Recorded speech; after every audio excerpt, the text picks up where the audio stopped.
Aray. Paubos na. Pero ang dami pa rin. Anong bayad natin kay Ate Rhea dito? Sa ating pagpapakulay ng buhok. Isang coke. Sabi na Ate Rhea, para coke lang. Eh, ang buhok mo ay hirap.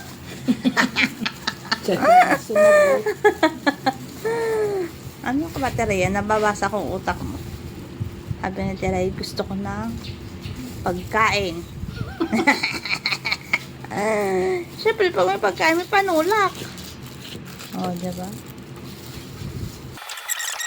Tumawag ng ating big boss. May pinahahanap na resibo. Pero maya-maya na unti. Pag natapos to, saka natin hanapin ang resibo.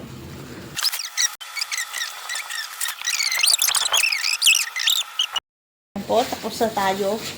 Mga 11 pa namin yung tatanggalin ng babad ng buhok. Tapos, sa ating tagahugas ay tagakulay ng buhok ng tagahugas naman. O, diba? Sabi sa inyo, all around tong tao. Ito, ng Ate Rhea. Dapat anong sasabihin natin? Higher po ang Higher. Higher po sweldo. Kailangan po i-hire. Dahil all around po siya sa office. dahil po kailangan pong i-minimum na. Dahil nagtaas na po ang regional DSWD. Ay nagtaas na po. Ayan. Ay, nako. O, diba? Tatanggal na pala natin. Saksak ng saing ng kanin. Sipag. Nakalaman.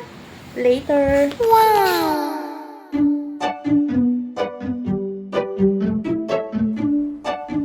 A few moments later. Ito po kami ngayon. Today is Wednesday.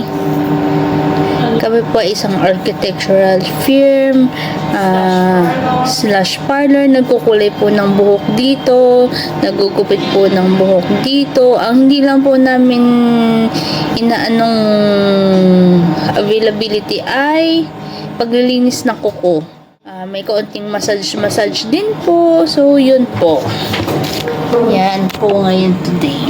Meron din kaming ina-offer na assistance sa SSS, PhilHealth, pagpe-pay ng tuition, at pag-book ng concert sa SM. Marami po kaming trabaho dito, hindi lang po architectural firm.